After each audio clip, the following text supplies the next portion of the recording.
I believe that there is a chance this 2025 rookie running back draft class is the best we have seen since the 2017 draft. Remember, that is the draft that had Leonard Fournette, Christian McCaffrey, Dalvin Cook, Joe Mixon, Alvin Kamara, Kareem Hunt, James Conner. It was absolutely stacked. Aaron Jones to the Packers in round 5. We even saw Chris Carson to the Seahawks in round 7.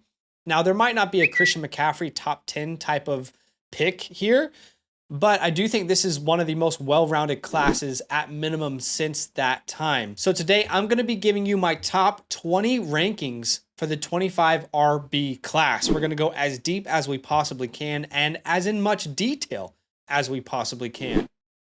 This class is so good that at the top of it, the RB1 spot I think is open to almost 6 names. That's the quality of this class. I'll tell you who is my RB1 as of today. My RB1 as of today, which isn't going to be consensus, I don't think, is Ashton Jeanty, the 5'9", 210 running back out of Boise State, former 4-star recruit. I get it. Boise State is a bad conference. That's going to turn a lot of people off. But in my opinion, Jeanty is made of the special sauce. Okay, he's different gravy. When I look at his play style, it reminds me a little bit of David Johnson, a little Aaron Jones, Alvin Kamara type beat. And mostly that's because of what Ashton Jeanty is doing through the air. You can see I charted all of the running backs that I found important, if you will, heading into the 25 season. This is what they did in the 2023 year. But Ashton Jeanty through the air, of any running back I charted, by far the most receiving work, had 44 receptions, almost 600 receiving yards. Guys, we had wide receivers who were drafted in round 2 last year, even Ricky Pearsall in round 1. They were close to the same amount of receiving yards that Ashton Jeanty got this year out of the backfield. More receiving yards than any running back in college football this year, and more receiving yards last season for Jeanty than any single season from Jahmyr Gibbs or Bijan Robinson during their collegiate days. Not only is he incredible in the air, he's also a dog on the ground. I mean, look at what he did last year, averaging 6.2 yards per attempt, over 1,300 rushing yards. He was the second highest PFF graded rusher. He had the best yards after contact per attempt of any running back that I scouted in this class, 4.52, third best in the nation. He forced the most missed tackles of anyone in the 25 class, and he had the highest missed tackles forced per attempt rate at 0.38. The next closest was 0.31. He was truly in a class of his own. The explosive plays were there, over 40% breakaway percentage. This guy is the complete package. He's a do-it-all back, and I'm very excited to see what he does another year at Boise State. All right, my RB2 in the class. Again, I think there are 6 names that you could say are eligible to be in that RB1 conversation. We're not going to go to Ohio State yet. I know that's consensus. For me, my RB2 right now is Ollie Gordon. 6'1", 211 pounds, former 3-star recruit.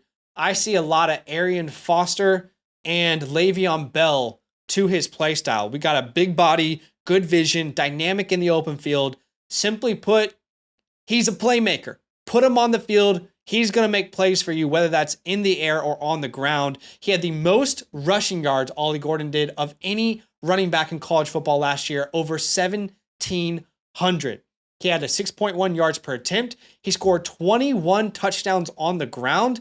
The only one in college football last year who scored more rushing touchdowns was Blake Corum. And he was an explosive play just waiting to happen. He had the best breakaway percentage of any running back in the 25 class, 54.8%. That was 7th best in the nation. And this is out of 157 running backs in college football last year with 100 attempts. That's a qualifier for everything that we'll talk about today. But Ollie Gordon, he's got it all. The big body. He is great through the air. He had 39 receptions for 330 yards. He played a lot of snaps where he ran a receiving route. Super efficient. All he did is put up huge numbers, and I think he is going to be one of those running backs who's on the edge of a first-round pick, if not early second round, like where we saw Brees and Ken Walker go in their class. All right, my RB3, which I know it's going to frustrate some people, but just be open at this point. There's a whole nother year of college football left. This is just where things stand for me right now. But that is Quinshon Judkins, 5'11", 210 pounds, a 4-star transfer. He transferred from Ole Miss to Ohio State this year, and he's going to create what will be the best running back duo, at least like in my lifetime in college football. I'm sure there are better historic running back duos, but the duo of Judkins and Henderson is going to be nasty, like real nasty. As a freshman, really good season for Quinshon Judkins. Almost 1,600 yards, 5.7 yards per attempt. He shared that backfield with Zach Evans. But as a sophomore at Ole Miss, when he was asked to handle more of the workload, his efficiency came down significantly. His yards per attempt was one of the worst in the class. 137th out of 157 running backs that had 100 attempts in college football last year. On a per attempt basis, he was one of the most inefficient, did the least. Okay, his yards after contact per attempt was relatively disappointing at 3.21. That was 81st. With Judkins, what I love about him is the big body, the physicality that he plays with. So to see that he wasn't, through contact as good as I wanted him to be was a little bit disappointing. His breakaway percentage also was quite low. He wasn't having those explosive dynamic plays as much as he did in his freshman season. So anytime you go from being one of the best running backs as a freshman to slightly taking a step back, it does concern me slightly, but he has a chance for all those analytics to go straight back up because he's sharing a backfield with my 4th running back in the class, who very well could end up number 1, TreVeyon Henderson, 5'11", 210 pounds. We know this, 5-star recruit. You all know TreVeyon Henderson by now. We all thought he was going to come into the 2024 class. He decides to stay, and he and Judkins should be the most efficient, dynamic running backs in college football this year. Like if their efficiency numbers don't, for both of them, spike now that they're sharing a backfield, that will be a concern for me personally. But what TreVeyon Henderson did last year was very impressive. 5.9 yards per attempt, right? A PFF run grade almost around 90. But my issue with TreVeyon is he's just not that good through contact. He had a mediocre yards after contact per attempt. He forced a missed tackle on a per attempt basis, like 3rd worst of any running back that I tracked, 0.19. But still, when it comes to a running back who can break fantasy in a PPR sense, a guy who's going to be a crucial part of an NFL passing game, he is near the top of the list, right? Last year, he only had 19 receptions for 229 yards, but we know what he did in his freshman season, putting up really impressive numbers both on the ground and in the air. I see a little Tiki Barber, a little D'Angelo Williams to his game. So look, I'm not anti-TreVeyon Henderson. I just need him and Judkins to their efficiency numbers to come up a lot here in 2024, especially since they're now sharing a backfield. That is the end of my tier 1. I want to know from you guys, who is your RB1 in the 25 class as of today, right? You got a lot of names out there: Genty, Gordon, Judkins, Henderson, another name like Omarion Hampton, who we haven't talked about just yet. Who is your RB1? I want you to tell me down below. And do me a favor, smash that like. I got a like goal of 150 likes on today's video.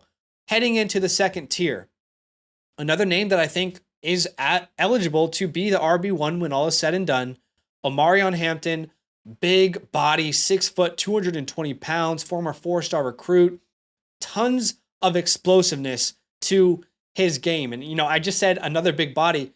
The way I view this class, think about it. In 2024, it was the wide receiver class. It was size, speed, athletic, really good wide receivers. That is kind of how we feel about the 25 class. Big body, explosive, dynamic running backs that can lead offenses. It's like these two classes, like the strength are just in different areas.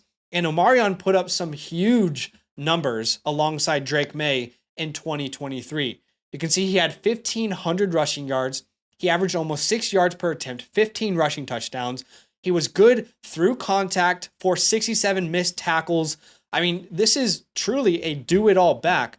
I'm curious to see what his numbers will look like now that he has no Drake May, because that is who defenses were game planning for all of 2023 was Drake May, this incredible prospect. Now that they're not going to have a Drake May level player and the offense will even more run through Omarion, will his numbers go down? Will he be less efficient? That's what I want to see. All right, my sixth running back, and I have to say, I love this name, but nobody disappointed me more when I looked at charting this class than Nicholas Singleton, the running back out of Penn State. 5-star recruit, 6 foot, 224 pounds, another big body. I love his play style. Reminds me a ton of Nick Chubb when he's at his best. Okay, he has that type of build, that type of physicality to his game. But honestly, nobody disappointed me more when I charted them for 2025. He had a genuinely awful year analytically, and anyone who is a Penn State fan is going to tell me, well, you have to keep in mind the offensive coordinator was really bad. We just changed to a new offensive coordinator, and I'm going to give him the benefit of the doubt. That's why I said there are 6 names who I think could be the RB1, Nicholas Singleton being them. But I mean, if you want to break it down, I'll show you how bad he was, right? I mean, his yards per attempt, 132nd out of 157 running backs with 100 attempts. Super inefficient. His PFF run grade was second worst of any running back I charted. His yards after contact per attempt was second worst of any running back I charted. For a big body, a guy that I said at his peak reminds me of Nick Chubb, you got to be much better through contact. He forced the second fewest missed tackles forced per attempt of all running backs that I charted, and his missed tackles forced per attempt was atrocious.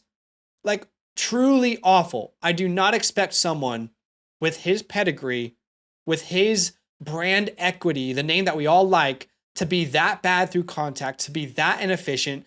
His breakaway percentage at 21.5%. Nobody that I charted had fewer explosive plays than Nicholas Singleton. So the way I'm looking at him is if he wasn't a big name already in the Devy community, if we didn't already love him, like his brand is kind of helping him out at this moment. I need him to have a drastic turnaround in 2024.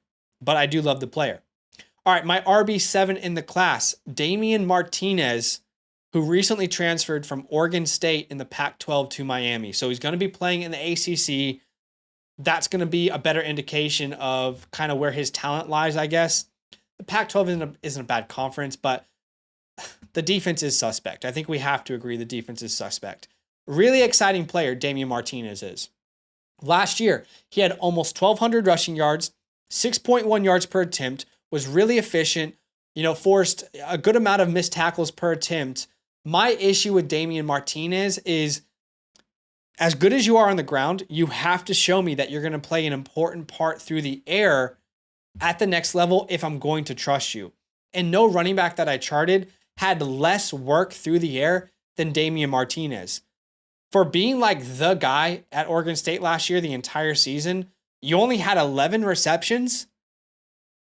That's a red flag for me. And especially considering I play in mostly PPR leagues. Will that change in Miami?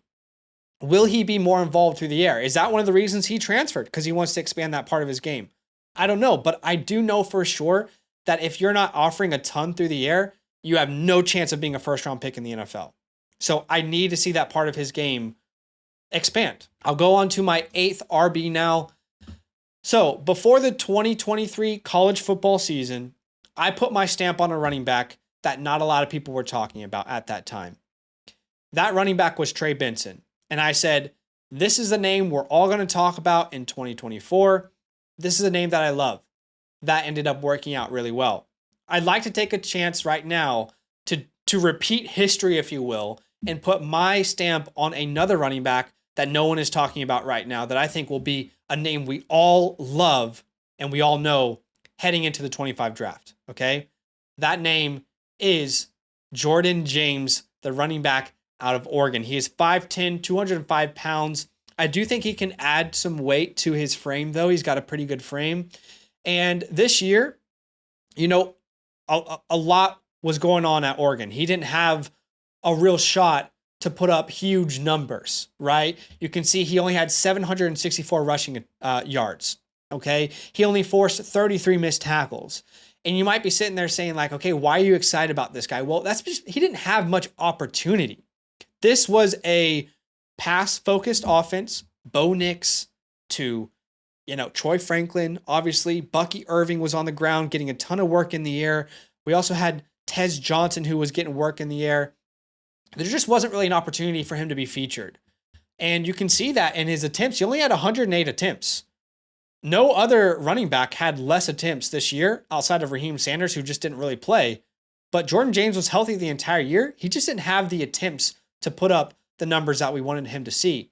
But with the opportunities he got, he was dominant. On a per touch basis, probably the most efficient running back in college football last year. He averaged over 7 yards per attempt. He still had 11 touchdowns on 108 attempts. What? He was the best graded rusher in PFF's database. He had a great yards after contact per attempt. He had the second highest missed tackles forced per attempt number. And even though he wasn't used a lot through the air, he still had 15 receptions with a team that had Bucky Irving getting over 30 receptions. Obviously, Troy Franklin getting his, Tez Johnson getting his. So I think this year he will be one of the featured players, and I think he'll be extremely efficient. He will be on the radar for a lot of teams. I think he will go day 2. I think he'll be like a mid to late 3rd round pick if he does what I think he can potentially do. I'm a big fan of him, and now hopefully you guys will be too. We're going to get into my next tier, but I wanted to let you guys know if you want to have access to the database that I'm showing you guys right now, I actually charted the quarterbacks, wide receivers, and the running backs. If you want to have access to that, all you got to do is become a Mother Flocker member with the promo code LAND. Check out the pinned comment. And by the way, if you sign up, you get a free team review for being a yearly Mother Flocker member with our code LAND. Or if you don't want, maybe you used a different promo code and you still want us to review one of your Dynasty teams, tell you what direction that you could potentially go with it. We do have the a la carte service where regardless of what promo code you used, you can still have us review one of your teams. All right, getting into the next tier. We're going to go a little quicker through the rest of these names. Kaytron Allen, 5'11", 221 pounds, 4-star recruit. He shares a backfield with Nick Singleton over at Penn State. I guess the way I would describe Kaytron Allen's season is just lackluster, right? Didn't score many touchdowns, was lackluster through contact.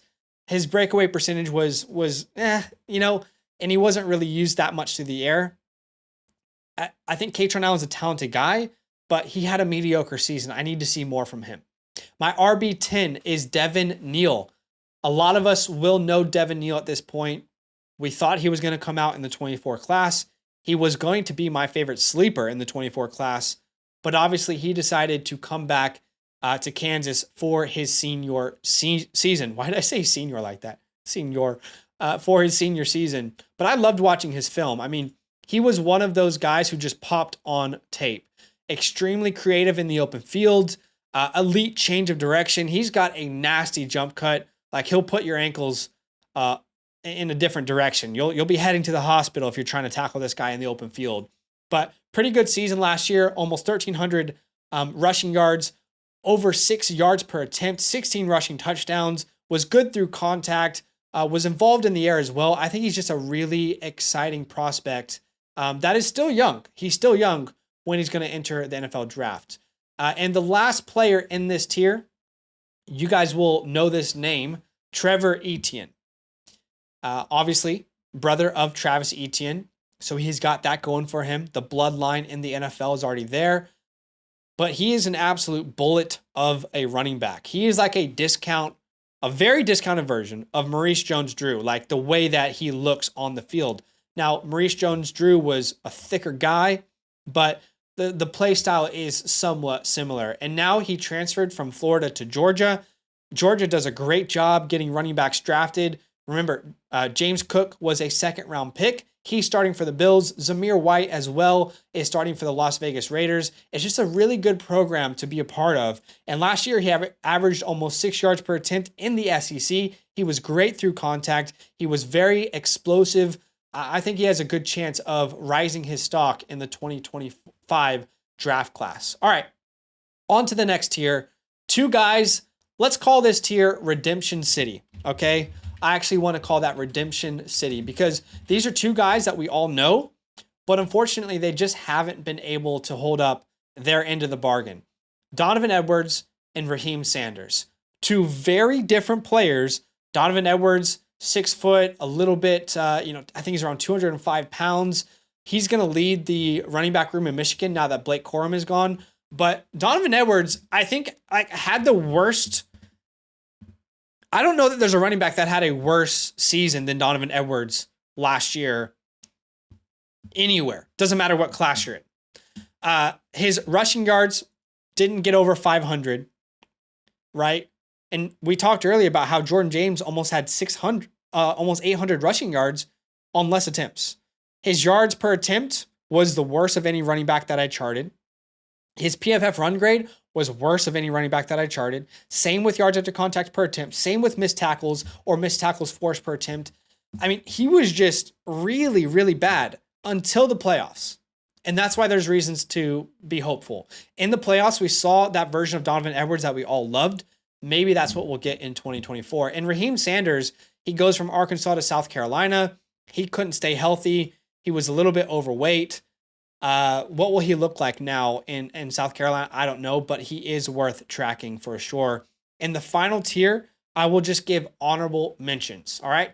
Brooks out of Texas Tech. Big body guy. Was fun to watch on film last year. Jaden Ott out of California. Jaden Blue out of Texas. They're churning out running back prospects there with Jonathan Brooks and Bijan Robinson recently. Phil Mafah out of Clemson. I think Phil Mafah had a better season than Will Shipley last year. So can he build on that this year? Jamarion Miller out of Alabama or JAM. Jarquez Hunter out of Auburn. And Ulysses Bentley IV out of Ole Miss. Honestly, the only reason he's on this list is because I thought the name was so badass that I'm hoping that guy is relevant. But he will be taking place of Quinshon Judkins, so who knows what's possible. But those are all the running backs that I think we need to focus on. Of course, there could be guys who come out of nowhere that we'll talk about this time next year. But what do you guys think? Did you enjoy this? Was it insightful? Was it helpful? Should I do a wide receiver version of this? Thank you guys for watching. I appreciate it. Hit the like button, subscribe, and I'll see you in a future video. All love. Now that those idiots are done talking, who needs some rankings? Hell yeah, I need some rankings. Then use promo code LAND, LAND, for 30% off any membership at flockfantasy.com. Oh.